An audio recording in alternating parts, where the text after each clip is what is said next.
अच्छा जी, तो हमारे पास जो मशहूर, जैसे मैं कह रहा था कि हमारे पास कुछ हैं, ये MIBC बड़ा मशहूर फ्रोदर है, मिथाइल आइसोब्यूटाइल पाइन ऑयल भी बड़ा मशहूर फ्रोदर है। तो ये फ्रोदरों की दुनिया के मशहूर हैं, लेकिन ऑफ कोर्स मैंने आपको जैसे कहा है कि हमने ऐसा फ्रोदर यूज करना है जो हमारे मिनरल के साथ पंगे ना लें। और ये इनकी चेन्स हैं F150, जैसे कि आप ये देख रहे हैं यहाँ पे है। और बुक के अंदर देख लीजिएगा, ये DF250 है। जस्ट चेन्स नेम्स हैं, ये कुछ फ्रोदर्स हैं उनकी भी है। अ, इस पे मैं बात कर चुका हूँ। अच्छा, कुछ कलेक्टर्स हैं जैसे फैटी एसिड्स हैं, या अल्काइल सल्फेट हैं, या माइंस हैं। ए उस्ताद जी, कलेक्टर भी ने ते नाल नाले कहंदे ने ਅਸੀਂ फ्रोदर ऑलराउंडर ने। ए कलेक्टर होने ਜਿਹੜੇ नाल नाल फ्रोदर वाला पंगा भी लेंदे ने। तो लोग सिर्फ यही डाल देते हैं, कुछ non sulphide mineral fatty acid या ये दोनों काम करते हैं, मिनरल को भी कोट कर देते हैं और जाके एयर बबल्स को भी कोट कर देते हैं, हर चीज जो आगे चढ़ रही है कोट कर देते हैं। तो ये भी एक इशू है कि हमारे कलेक्टर जो है ना सिलेक्टिव नहीं है, हमारे फ्रोदर भी सिलेक्टिव नहीं है। कोशिश यही होती है कि ऐसा फ्रोदर इस्तेमाल करें या कलेक्टर इस्तेमाल करें जो सिलेक्टिव हो, जो हम काम उससे चाहते हैं सिर्फ वही करें। फिर ना कुछ ये तो यानी, अगर फ्लोटेशन के अंदर कोई मुझसे पूछे कि मेन कौन से केमिकल्स होते हैं, तो वो दो ही हैं, कलेक्टर और फ्रोदर। दोनों का फंक्शन मैं बड़ी तफसील के साथ क्या कर चुका हूँ, बता चुका हूँ। इसके अलावा भी कुछ केमिकल इस्तेमाल होते हैं फ्लोटेशन के अंदर, उनको हम रेगुलेटर्स कहते हैं। अब रेगुलेटर्स क्या होते हैं? रेगुलेटर्स होते हैं, इनको मॉडिफायर्स भी कहते हैं। जो रेगुलेटर्स के मशहूर मशहूर नाम हैं वो हैं, अगर मैं आपसे जिक्र करूं, तो एक नाम है एक्टिवेटर्स का।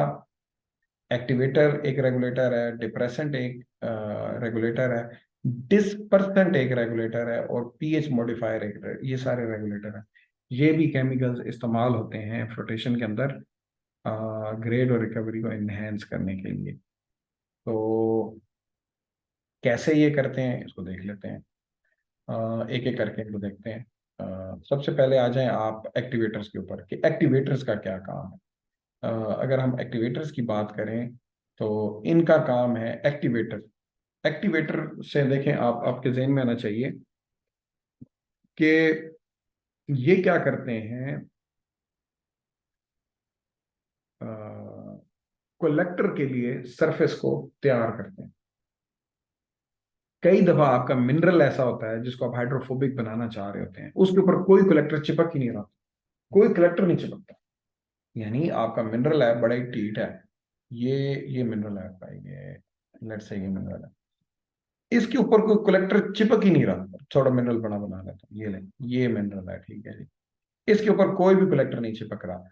तो इसका मतलब ये है कि अब मुझे कोई इसका और हिसाब किताब लगाना पड़ेगा। उसके लिए हम फिर क्या करते हैं कि इस मिनरल, ये बड़ा वो है, तो हम पहले एक कलेक्टर डालते हैं, एक एक्टिवेटर डालते हैं। कलेक्टर डालने से पहले एक एक्टिवेटर डालेंगे। वो एक्टिवेटर क्या करता है?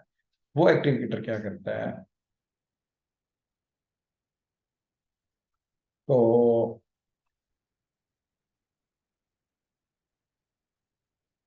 जैसे ये सफेलराइट का मिनरल है, सफेलराइट। हेलो। हाँ हाँ, वैसा ये सफेलराइट मिनरल है। सफेलराइट, ये ऊपर लिखा भी हुआ है, ये वाला। ये असल में होता है जिंक सल्फाइड, इसका फॉर्मूला है जिंक सल्फाइड। अब इसके ऊपर जब कोई आप कलेक्टर डालते हो, तो ये क्या करता है कि वो कलेक्टर पानी के अंदर ये ऐसी तरफ बनाता है, वो पानी के अंदर डिजॉल्व हो जाता है, ये नहीं चिपक नहीं रहा। अब मैं चाहता हूँ कि मेरा कलेक्टर इसके ऊपर चिपके। तो उसके लिए हम फिर क्या करते हैं, एक्टिवेटर पहले डालेंगे। कलेक्टर डालने से पहले एक्टिवेटर डालेंगे, वो जाके इन्हें मनाएगा कि ना यार। वो एक्टिवेटर एक बड़ा मशहूर एक्टिवेटर है, और उसका नाम है, जिस तरह आजकल हमारे मोटिवेशनल स्पीकर होते हैं, कॉपर सल्फेट।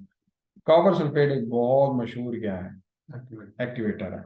अभी ये पोली पोली जेडी कौन सी और है, PGM, और उसके अंदर हम ये इस्तेमाल भी करने वाले हैं। इसका काम क्या है, ये क्या करता है, ये जाके ये जाके जिंक, ये मैंने आपको बताया कि जिंक सल्फेट के साथ कॉपर क्या करता है, रिएक्ट करता है और क्या बना देता है, कॉपर सल्फाइड, यानी यानी लेट्स से ये कॉपर सल्फेट है, ये जब यहां जाएगा, ये स्फेलेराइड के साथ रिएक्ट किया, यहां पे इसने कॉपर सल्फाइड का एक छोटा सा क्या बना दिया, सारा जिंक नहीं निकाल लिया, इतने हिस्से में से जिंक निकाला है, और वहां पे अब कॉपर जिंक सल्फाइड की जगह क्या बन गया, अब थोड़ा सा और कॉपर आएगा, वो आएगा यहाँ पे, और यहाँ आकर इस इतने एरिया को क्या बना देगा, कॉपर सल्फाइड। इतने एरिया को ये कॉपर सल्फाइड बना दिया, इतने एरिया को कॉपर सल्फाइड। तो जिंक के ऊपर ना एक छोटी सी क्या हो गई है, ज्यादा नहीं, ये थोड़ा फासले फासले पे, ये अब इसके ऊपर ना, इस स्फेलेराइड के ऊपर कॉपर सल्फाइड के बहुत सारे क्या लग गए हैं, ये टुकड़े। अब जब कलेक्टर आता है वो इन टुकड़ों से क्या करता है, अब ये जो कलेक्टर है वो आएगा, वो इन टुकड़ों से क्या करता है, अपने आप को, समझ रहे, स्फेलेराइड के साथ नहीं बना रहा बॉन्ड, वो बना रहा है इस कॉपर, और इस तरह ये कलेक्टर इसके ऊपर चिपक जाता है। अब एक्टिवेटर ने क्या किया है कि वो जो इस जो जो जगह थी, जो कि जिसपे पहले कलेक्टर एब्जॉर्ब नहीं हो पा रहा था, उसके ऊपर ऐसी सरफेसेस बना दी कि अब कलेक्टर उस पर एब्जॉर्ब हो जाएगा। तो इसका मतलब ये हुआ कि जब भी आपने ऐसे, ये सब मिनरल्स के लिए ये नहीं होता, अब पता चले जी कोल दे उत्ते बड़ी आसानी नाल कलेक्टर चिपक रहा, तू कह नहीं नहीं मैं ਇਹਦੇ ਵਿੱਚ पहले की पाना एक्टिवेटर पाना मामा, है तो फिर मतलब बेवकूफी हुई ना, कि एक चीज की जरूरत ही नहीं है। ये सिर्फ उनमें है, स्फेलेराइड जैसे मिनरल है, उसके लिए पहले हमें एक्टिवेटर डालना पड़ता है, ताकि एक्टिवेटर क्या करे, उसको कलेक्टर की, यानी एक्टिवेटर कलेक्टर की मदद के लिए होता है, ऐसे कह लें मेरे ख्याल डैट। और copper sulphate one of the most मशहूर क्या है एक्टिवेटर, जो बहुत ज्यादा यूज होता है। तो इसका काम है कॉपर वाले वो, आई होप कि मैंने इस बात को एक्सप्लेन किया। अब आ जाएं किसके ऊपर, डिप्रेसेंट के ऊपर। अच्छा, नाम से ही जाहिर है एक्टिवेटर काम क्या करता है, कलेक्टर की मदद करता है। अब मसला ये है कि एक मिनरल है, ठीक है, और ये एक मिनरल है, ठीक है, और इसके साथ एक और हमारे पास गैंग भी है, एक गैंग का मिनरल भी है। अब जब मैंने कलेक्टर डाला, जब आप कलेक्टर डालेंगे तो क्या होगा, लेट्स से ये कलेक्टर है, कलेक्टर जाके सर इसके ऊपर भी चिपकता है, ये रेड वाला कलेक्टर है, ये चिपक गया। और मसला ये है कि कलेक्टर जाके, जनाब कुछ कलेक्टर ऐसे हैं कि बिल्कुल ही अंधे होते हैं, और या कुछ मिनरल ऐसे होते हैं जिन पे हर शय चिपक जाती है। मसला ये हुआ है कि मेरे उस पे भी कलेक्टर साहब ने क्या किया है, यानी ये पुट्ठा ही साहब है, ਉੱਥੇ ਤੇ ਉਹਦੇ ਨਹੀਂ चिपक नहीं रहा सी, इत्थे ये हर पासे चिपक रहे हैं। हम क्या चाहते हैं कि किस पे चिपके, मैं तो चाहता हूं कि भाई इस पे तो ना चिपके, मैं तो ये सूरत हाल चाहता हूं, लेकिन मसला ये चिपकता है। तो हम क्या डाल देते हैं, पहले एक डिप्रेसेंट डालते हैं, और डिप्रेसेंट ऐसा डालेंगे जो जाके किस पे चिपकता है, गैंग पे, और लेट से वो ये वाला है, ये जाके गैंग पे चिपक जाएगा, और गैंग को क्या बना देगा, हाइड्रोफिलिक। दो काम करता है ये, एक तो गैंग को हाइड्रोफिलिक बनाता है, और दूसरा काम ये करता है कलेक्टर को चिपकने से। अब अगर कलेक्टर यहाँ आ भी रहा है ना, तो ये डिप्रेसेंट क्या करेगा, इस कलेक्टर को यहाँ चिपकने से रोकेगा, आपका कलेक्टर आके वापस चला जाएगा। अब डिप्रेसेंट ऐसा चूज करना है जो कलेक्टर के साथ बिल्कुल जिसकी लगती ना हो, पुट्ठा काम हो गया। यानी अगर हम, इसका मतलब ये हुआ कि हम डिप्रेसेंट क्या होता है, जो क्या करता है, जो आइडियली जाकर एब्जॉर्ब होता है किन के ऊपर, गैंग पार्टिकल्स के ऊपर, ताकि जब हम कलेक्टर डालें तो वो गैंग पे ना चिपके, और ये हाइड्रोफिलिक बनाता है उल्टा उनको। तो एक्टिवेटर कलेक्टर की, आई होप कि ये चीज समझ में आने वाली है। I think that's something which I think common sense है। साइनाइड एक बहुत फेमस डिप्रेसेंट है, यानी काफी मशहूर डिप्रेसेंट है, कि ये जाकर क्या करता है, चीजों को स्ट्रीमलाइन करता है।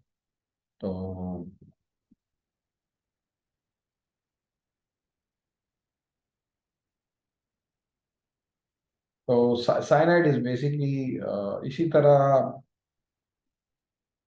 ये क्या करता है, ये अ, उनको उतारता है उधर से, ज़ैंथेट एड्सॉर्प्शन को रोकता है। किस ज़ैंथेट एक कलेक्टर है, उसको रोकता है गैंग के ऊपर चिपकने से। फिर हमारे पास अब बहुत सारे पॉलीमर्स के डिप्रेशन बने हुए हैं। जैसे मैंने अभी आपसे कहा है कि इस टाइम जो डिप्रेशंस हैं या कलेक्टर्स हैं, वो हम पॉलीमेरिक टाइप के बना रहे हैं, क्योंकि उन उन उन उनकी सिलेक्टिविटी बहुत ज्यादा है।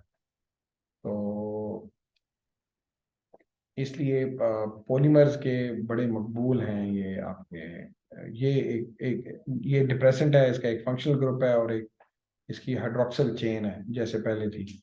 ये भी जाके चिपकता है। अब क्योंकि इसके ऊपर हाइड्रोक्सिल चेन है, तो ये जिधर जाके चिपकेगा उस चीज को क्या बना देगा, हाइड्रोफिलिक बना देगा। इसका काम है गैंग को हाइड्रोफिलिक बनाना। और ये कुछ मुझे इनके नाम भूल गए हैं, मेरा ख्याल है ग्वार गम है एक, और एक पॉलीसेक्रेराइड है। ये दोनों डिप्रेसेंट्स हैं, बड़े मशहूर डिप्रेसेंट्स हैं, ये अक्सर यूज होते हैं इसमें। अच्छा, डिप्रेसेंट की भी समझ आ गई, ਉਹਦੀ भी समझ आ गई कि ਇਹ ਹੁਣ ਡਿਸਪਰਸੈਂਟ ਕੀ ਵਿੱਚ ਨਿਕਲ ਆਇਆ ਹੈ। ਹੁਣ ਡਿਸਪਰਸੈਂਟ ਦਾ ਮਸਲਾ ਇਹ ਹੈ ਕਿ ਮੈਂ ਤੁਹਾਡੇ ਕੋਲ अगर पूछा ਤੇ ਤੁਸੀਂ ਕੀ कहोगे जी। डिस्पर्सेंट नाम से क्या लग रहा है, इसका काम क्या होगा, पार्टिकल्स को डिस्पर्स करना। लेट से आपके एक एक एक रोटेशन सेल है, ठीक है जी, और इसके अंदर पार्टिकल्स हैं।